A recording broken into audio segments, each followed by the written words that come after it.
Coming back to the main topic of why we even got on this thing. Lonerism. Why do you think people are lonely?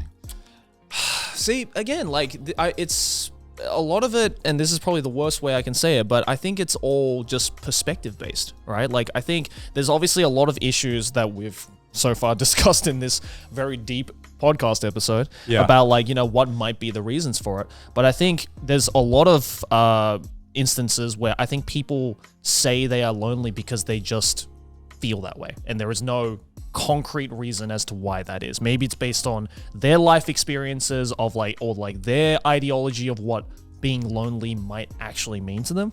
Yeah. And then, you know, obviously there are many instances where it's just something that's out of their control, like the pandemic. Or are you saying that you think people aren't less lonely than before, but their perspective makes them think they are more lonely? Maybe that might be the case. Because I feel like, you know, especially in this day of social media, like, people are more connected than ever before. And it's so much easier to connect with people, whether that be online or IRL, right? Mm-hmm. So maybe this environment of everyone is connected with everyone at all times through social media has kind of like raised the bar of what is considered loneliness, perhaps, or maybe lowered the bar.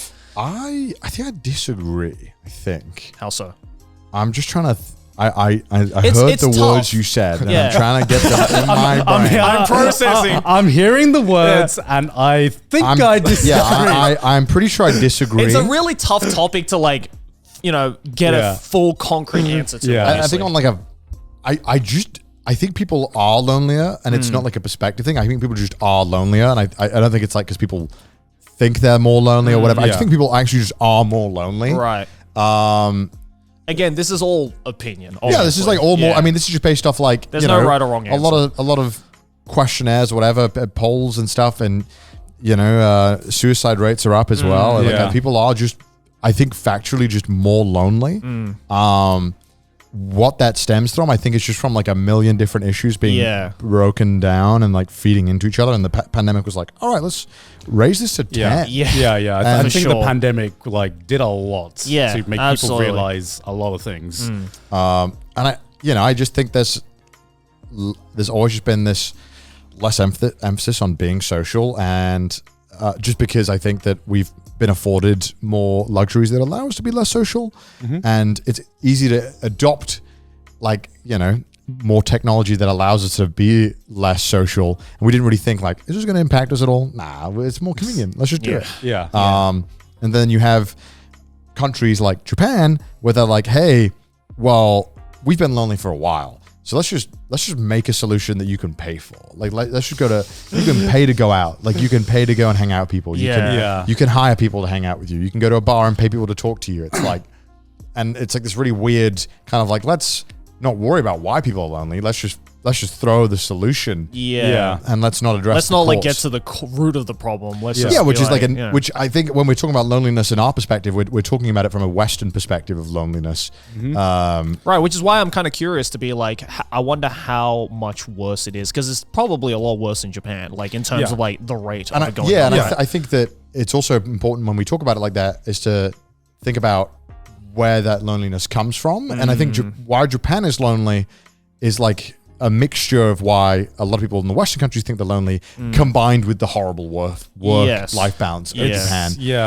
That also comes back from even like school life, where you're kind of robbed of a lot of your free time. I think it's like the reasons why the two countries are lonely are like inherently different, but also then technology is like fueling the flames of it's fucking it up for everyone. Right? And I'm not. This is not like a doomerism of me being like, man, technology bad. I just think it's like, it's impossible to adopt all this technology and not think, hey, how is this affecting us? Because we're just too busy being like, let's use it. Well, let's just fucking adapt it. Let's put it in. Let's fuck this all. Let's do Zoom calls all the time. Let's, you know. I mean, I think, you know, it's the meme is like, oh, look, boomer say technology bad. Haha, look, laugh at him. The reasons why they say technology was bad was totally different to why I think it actually is bad. Right? Like, they're saying it because they were just like, I don't understand it. But I do feel that, you know, it's not, technology isn't inherently the bad thing. The bad thing is our self-control. We're not able to adapt. Is our own self-control, right? Because it's not like social media's fault in per se, you know. Social media is just a platform, you know. But, you know, being addicted to social media, being addicted to you know, having That is their fault. Yeah, having these tools that are available to us to combat the loneliness without actually combating the loneliness, but like tricking our brain to making us feel a little less lonely without actually having, like, you know, maybe giving us maybe us not actually going out our way to find a real human connection. That's partly on us to be like, we are too lazy. Yeah, I mean, I feel put in the effort in. Yeah, too many people are like blaming the tool and not the user. Right? Yeah, so I don't know. I that's kind of tough because I think that a lot of these platforms use way more data than they ever should have to perfectly engineer solutions that like hack our brains to keep us glued. Yeah. Right. And in a way that maybe if it was presented in a different way, you might not be as addicted to it. It's like, you know, do you? No. So what I'm saying is, I'm not trying to blame the user. What I'm saying is, you need to be like aware of this. You know, there needs to be more consciousness about this thing, because we actually see it, like the amount of, like, you know, I'm aware of that, like that it's addictive, and it's still addictive. Like I can't stop. It's not stopping me from being addicted to it, you know? You're addicted, but like, I see, like, I think the worst case I see with it, which is like ironic, which is like when parents get really addicted to social media and like websites, it's actually like, I feel like it's like 10 times worse than when like people our age or younger people get addicted to social media. Because when I've seen parents addicted, they don't even know it's a problem. You know, like, you know, you see some parents that are on Facebook all the time, and they have literally changed their viewpoints based on like some fucking articles that they see on Facebook, and they get like, I've seen like now families literally get divided because of some fucking Facebook post that people make. Well, that's like, I mean, that is like, I think the social media's fault, because they were, you know, they knew that posting outrageous shit, and they would help bump it, because they were like, oh, this just drives engagement. Yeah. And people engage something with most when they're pissed off. Yeah. So let's keep fueling this fucked up shit, and let's keep pushing it in front of people. And yeah, not everyone is, you know, and I think it's their fault. I think some people are just more susceptible to stuff that is just inherently like wrong, or that, you know, like fake news and shit. Not to get into all of it. I think people just are more susceptible. There are a lot of people who are more susceptible to that than others. And a lot of these social media platforms weaponize that to drive engagement. Yeah. Because they also probably realize that if you get someone to be super engaged with a topic, lights are flickering. If you get someone to be super engaged with a topic, they'll post more about it. They'll be on the platform more, looking more, interacting more. And then so it's like this kind of really like self-fulfilling prophecy of like just kind of vile behavior that they're kind of getting people hooked and keeping them in with all this bullshit, and connecting them then to other people who've also been fed the bullshit as well, and they're all spreading it as well. Yeah.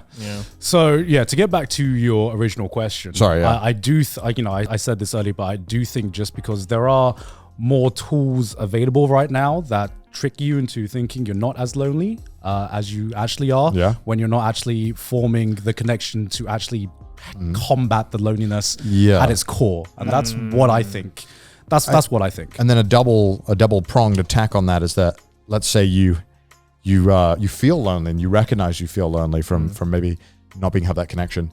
You know, a lot of the time, what do we turn to when we want to try and make those connections? We go online. Yeah. And I think there's a lot of websites, or a lot of people kind of prey on that loneliness and then offer them a solution online, be it, you know, you're lonely romantically. Here's dating websites. Yeah. Where you might get connected with catfishes, or people trying to scam you, or you know, weaponizing loneliness.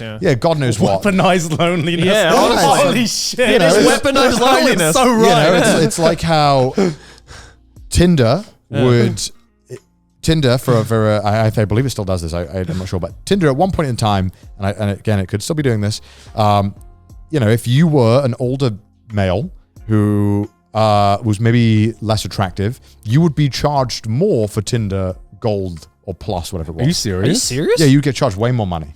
Fucking hell. And then you can look this up, Kai, but they were basically like, depending on how in demand your profile was, you would be charged a different amount. Yeah. And, you know, then they would be like, oh, you're not getting matched as much. You know, there's this thing called a super like, you know, or you could pay at one point on Tinder to be the top profile for 2 hours, which then they'd be like, we promise you more matches. It's only, it's only $30 to do this, you know, but you might meet the love of your life. What's $30, you know? Yeah. And so they would kind of weaponize your loneliness. And I think that not blaming the platforms is, I fully blame the platforms for the predatory behavior they got away with doing. Like Tinder should have never ever been able to do that. Like the fact that they were able to charging you more because you're algo. User data to then weaponize and target people who they knew were lonely and were desperate, and be like, hey, I know you're lonely and desperate and you're ugly as fuck and no one wants to love you, and you're never going to get married or find someone because we determined that no one likes you. You but can pay to win. Yeah, but if you pay us $100 a month and on top of that, you know, it's still not enough. You know, you can do this shit. Go on, Kai, you have to say. Oh, no, I was just going to say they made it more expensive for people in their 30s and 40s. Yeah, so it's more expensive people who are undesirable. Wow. Ageist. Damn. You know, Damn. It's this, I fell off, man. and that's like a really, like, that's an obnoxious kind of, look at what they're doing, right? And that's an easy thing to point to. But I think that a lot of the platforms are doing stuff like this where they are targeting people who they know are more lonely and more likely to spend or more likely to give them screen time. And they use that. And I think that's something that is like something that is just so hard to address, that is very hard to, and that in a political sense is also really hard to get any meaningful change done, because they also hold a lot of power. And we also rely on these platforms a lot. Yeah. And it's, you know, it's like if you were Googling how to make friends, you know, Google then starts serving you ads about, hey, meetups near you, just pay $10 to join the platform or stuff like that. And it's like the single monetizing. ladies in your area. Yeah, or maybe, you know, it's like you get targeted on Instagram by fake accounts from like catfishes. Like obviously that's like the lowest of the low, and that's hardly anything sophisticated. But you know, there's just people always willing to take advantage of you, and that's like a fucked place we're at right now that just didn't happen before. Like my fucking parents didn't have to worry about someone trying to fucking sign up to a dating website and charge them fuck ton of money, or didn't have to worry about if they had enough friends. It was like, no, you just make friends. You know, there's so many friends you could make, and you don't have to worry about being catfished or this kind of shit. Yeah. You know what I mean? Like there's just so much weird shit that we're so quick to like sweep under the rug and not address because it maybe doesn't apply to us. And I don't know. It's very frustrating because I think that God, how did boomers do it? People lose empathy. People lose so much empathy towards other people when they're in a good position. Yeah, for sure. It's so easy for you, when you have friends, to blame people who don't have friends. Like, you blame them. You're like, no, you're completely at fault for not having friends. And it's like, maybe you weren't set up right, and then maybe you were given no chances in life to make friends, and you were never given a good chance from your parents set you up to fail, and then on top of that, everyone's taking advantage of you, and then maybe the people who were in place to help you just failed you in every way. You know, maybe your people, like teachers or people who should have been there to be able to help you, have just failed you. And I think there's a lot of, it's just frustrating that people aren't empathetic towards that. You know, and it's easy to sensationalize people who are fucked up and who have caused their own problems. Be like, look at these guys; they're causing everything wrong in their own life. Yeah. So everyone else must be like that as well, right? Yeah. We demonize people a lot because we like. I think people who are doing well, you know, like we're doing well, it's very easy to be like, well, we did it.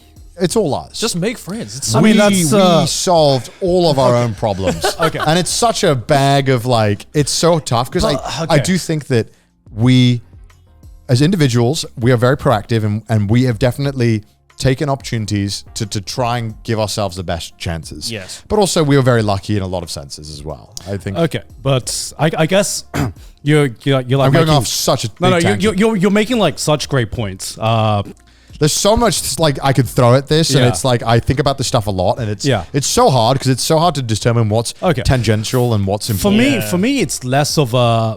For me, it's okay. So my kind of like, this is like just like my personal philosophy, right? For me, it's less of a look at all these people. They're obviously not putting enough like effort in. You know, obviously technology companies, like you said, are definitely predatory, especially when it comes to just hacking our fucking brain. Oh yeah, for sure. Yeah. What I'm trying to what my approach to pretty much everything in life is I can only control what I can control, which is like myself. So my kind of a whole philosophy is less of like when I have a problem in my life, you know, I kind of try to approach a problem of what can I do to change myself, because I can't guarantee that I can change the world to fit into like my boundaries, but everyone is agree. everyone is born with different circumstances, with different like advantages, disadvantages, and you can't always control that. So my personal philosophy has always been, what can I control in my life to make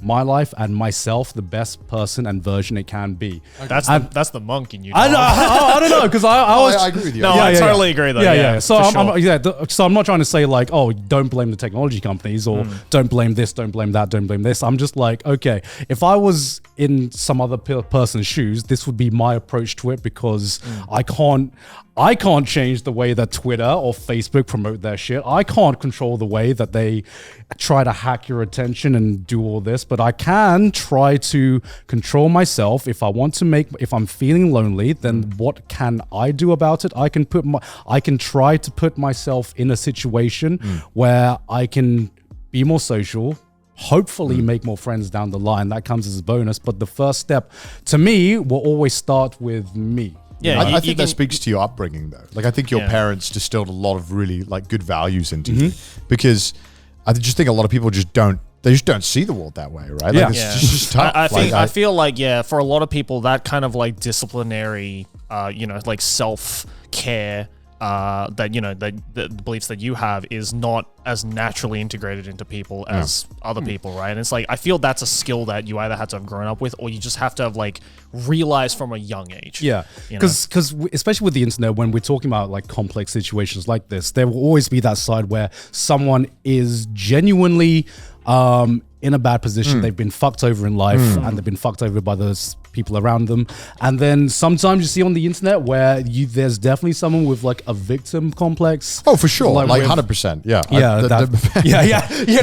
it's hard to like distinguish sometimes on the internet, just because no matter what, the internet has made us being able to connect with every kind of person from every walk of life. So my philosophy with all of this, and my advice has always just been, the first step is just focus on yourself, because you cannot, especially with the internet, with the scale we're working with now, you cannot, everyone's in a different situation. You can't have a one-off solution for everyone. You can't change the algorithm on the screen, but you can change the algorithm up here. That's it, baby. That's what it is. That's what it's all about. That's what it's all about, baby. Facts. No, for sure. I think it's just always the main thing I was trying to get to is just, it's always just really important to never lose that empathy towards other people. And I think online allows us often to just cut that off. We don't want to deal with it. We don't want to be empathetic towards other people, or sympathetic anyway. And I think it's too easy to fall into that. And just don't. Empathy is a thing that is losing more and more of its value as time goes on. Because it feels like a lot of the social climate that we're in right now is like weaponizing the lack of empathy against people to kind of incentivize some to kind of benefit a certain group of people. It's like, well, don't worry about them, because they did it themselves. We did everything right. We're good. Don't worry about them. Like, spread any fucking lies you want to say. And also, like, people just do it for like their own kind of selfish self-satisfaction, right? Yeah, of course. Being like, it's like, well, I mean, that's your guys' problem. That's not my problem. I don't give a fuck about that. Like, you can deal with that. I'm gonna live life in my own way, right? Which is like, it's pretty fucking selfish, unfortunately, there's a lot of people nowadays who do think that way, because they're like, well, I'm already dealing with shit in my life. I don't have time to deal with shit in other people's lives. And it's like, well, I mean, you can technically. As the goat once said, you have no enemies. That's it. That's such a good mantra, though. Fuck. It's true. It's true, man. It's true. That is true. That is just my life, man. I'm so glad that became a meme. If there's anything from Vinland Saga, it's such a good quote. It's genuine. That's why it's the goat, bro. Motherfuckers who have no enemies, man. That's what the internet needs right now, man. That's probably like my favorite meme that's come out in like the past year. So good.